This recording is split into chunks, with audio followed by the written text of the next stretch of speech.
Alors, euh, alors bonjour à tous, aujourd'hui je vous retrouve pour une nouvelle vidéo donc, sur 5 livres de ma palle. Donc en plus il y en a deux nouveaux qui se sont ajoutés hier parce que donc j'ai été un événement dans ma ville donc par rapport au livre.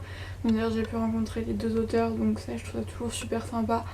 Voilà que le livre que tu lis en fait l'auteur t'en parle, je trouve ça super sympa. Donc bref, et du coup j'en ai trois autres aussi à vous présenter, donc c'est parti. Donc j'ai commencé donc par les deux donc, que j'ai pu acheter hier. Donc nous avons tout d'abord de Sylvine Poiguet, donc Les Enfants de l'Ours, donc c'est un tome 1.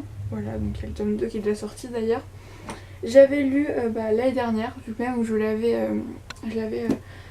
vu pour la première fois, donc l'année dernière j'avais acheté le premier tome de la saga Demain des Lobes. Donc voilà. Que j'avais adoré le premier tome. Bon, le deuxième tome j'ai un peu moins aimé parce que c'était plus sur l'aspect combat, on va dire, que tout ce qui est romance. Donc c'est vrai que c'est vraiment quelque chose qui me plaisait beaucoup. Mais du coup elle a sorti donc une nouvelle duologie, donc c'est super sympa parce que du coup en fait je suis à jour. Voilà, au moins vu qu'il n'y a pas beaucoup de livres qu'elle a sortir, au moins je suis à jour dans ses sorties. Donc on va suivre, donc c'est dans le royaume de Megnad, donc, qui est plongé dans les ténèbres sous la domination du voile. Donc en fait, il y a une île, donc c'est l'île la plus isolée de tous. Donc l'impétueuse, c'est une fille. Shorty, ses amis. Donc en fait, surveillés par les moines, en fait, ils savent pas du tout ce qui se passe en dehors de leur zone. Et donc un jour, ils apprennent l'art du combat et tout. Donc en fait, un jour, un moine va trahir leur confiance et donc ils vont commencer à se poser des questions sur leur orphelinat, sur leur origine et tout. Donc voilà, donc c'est à peu près ça le résumé. Donc il coûte 17 €. Bon, il fait 400 pages, donc ça va, c'est juste vu que c'est un grand format, du coup on a l'impression qu'il c'est un vrai pavé. Donc du coup il y a là donc, la dédicace, donc je suis super contente. Donc voilà, donc je sais qu'il y a un tome 2, donc j'ai hâte de le lire, surtout que moi c'est pas du tout dans le style de livre que j'ai d'habitude. Vu que moi je suis plutôt dans le style de ce qui est romance et tout. Mais du coup là... Ouais, du coup là c'est pas mal parce que du coup ça va être ma zone de confort et peut-être que je vais découvrir un super livre.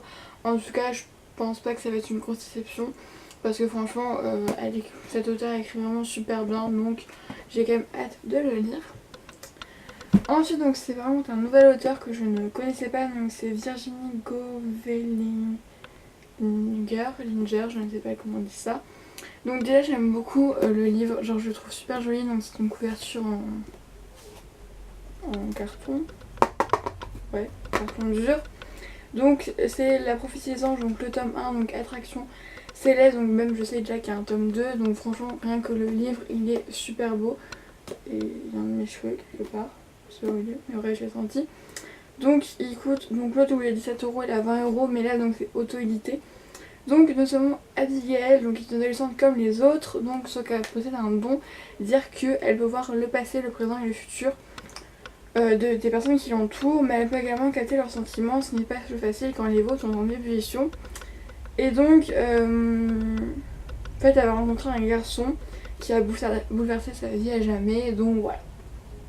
Voilà, il y a un petit peu, je pense qu'il y aura un petit peu de romance. Donc voilà, j'ai hâte de le lire, donc déjà, des super jolis marque-pages, je trouve. Franchement, ils sont super beaux. Et donc, il y a donc la petite dédicace juste ici. Donc voilà, je suis super contente et donc comme ça va me permettre de découvrir une nouvelle auteure. Et donc voilà, donc c'est super sympa. Voilà, donc pour les deux premiers livres. Ensuite, bon, là nous allons suivre, donc il y a un auteur, oula, il y a un auteur commun aux deux livres, donc ce sont ces deux livres là. Donc nous avons d'abord le théorème des Catherine, donc de John Green, donc oui, on attend. Pareil, j'ai commencé à le lire, il a pris l'eau parce qu'il était dans ma valise en Espagne et une bouteille d'eau un petit peu fuitée, donc ça a pris l'eau. Je suis dégoûtée. Donc bref, déjà quand tu vois la couverture rouge, je sais pas, je trouve ça attire, genre cette couleur là, c'est pas une couleur qu'on voit beaucoup dans les couvertures de livres. Donc alors voici Colin, donc 19 fois il est tombé amoureux, 19 fois la fille s'appelait Catherine et 19 fois il s'est fait larguer. Donc voilà. Et donc en fait, vu que j'ai commencé à lire, donc je vais le dire, il y a donc la 19e Catherine, il me semble, qui va le larguer. Et donc il va en avoir marre tout simplement, et donc il va partir en road trip avec son meilleur ami Claire est un personnage très comment dire, un peu spécial on va dire, mais bon assez sympathique. Voilà. Donc voilà, c'est une très belle écriture, mais c'est juste qu'à ce moment-là, c'est le moment où j'ai commencé Funplay d'ailleurs. Cette semaine-là, j'ai commencé 2 livres. Je le fais de plus en plus souvent, c'est-à-dire je commence un livre, puis je vois un autre et je me dis tiens je vais commencer, donc du coup je me retrouve avec 2-3 livres en cours, donc bon, c'est pas très grave. Mais du coup, ouais, j'ai quand même hâte de lire parce que John Green, c'est vraiment un auteur je trouve super inspirant et voilà, pour l'instant j'ai lu que Qui es-tu Alaska que j'adorais, d'ailleurs j'ai vu qu'ils allaient faire une série à propos de ce livre et genre j'ai super hâte. Et en même temps pas trop parce que j'ai un peu peur de comment ils vont tourner ça. Voilà. Et donc après j'ai vu aussi le film Note contraire. Bon, Note contraire c'est que l'histoire est belle mais bon, enfin, voilà quoi. J'ai trouvé qu'on a fait beaucoup sur ça alors par exemple Qui es-tu Alaska c'est une histoire qui est largement beaucoup plus intéressante que Note contraire. Même si Note contraire est très intéressante mais voilà, bon, on va dire, en clair tous ces livres sont super intéressants à faire. Après par contre j'ai pas du tout vu la face cachée de Margot, j'ai pas lu donc je pourrais pas dire. Donc bref, ouais, j'ai quand même hâte, vraiment hâte de lire parce qu'avec John Green, on passe toujours un bon moment. C'est quand même un auteur ouais, dont il a pas besoin de prouver son talent quoi. On sait très bien que John Green ça fait forcément un bon truc. Ensuite donc ça c'est un livre que j'ai acheté il y a quand même longtemps et j'avais prévu genre de le lire presque tout de suite. Ouais c'était avant Noël ou après Noël, dans cette période là. En plus, bon, c'est dans le thème. Donc, The John Green de Maury Johnson et de Laurie Miracle. Donc, en fait, à ce que j'ai compris, dedans il y a 3 histoires distinctes. En fait, ils ont un sujet global et chaque auteur a fait une histoire différente avec. Donc, en fait, donc, c'est un train donc, qui est bloqué dans la neige donc, à Greyston. Donc, tous les voyageurs descendent et. Donc à Jeb, Jubilé, les autres vont y vivre les révisions les plus insolites de leur vie. Alors soit c'est le 24, soit c'est le 24, soit c'est le 24 le réveillon, soit c'est le 31 décembre, je ne sais pas. Donc dans un café bondé, Pom Girl, au détour d'une route enneigée, les rencontres inattendues se multiplient, les couples se font, se défont et se refondent. Donc voilà. Et donc du coup, j'avais vu donc la table des matières.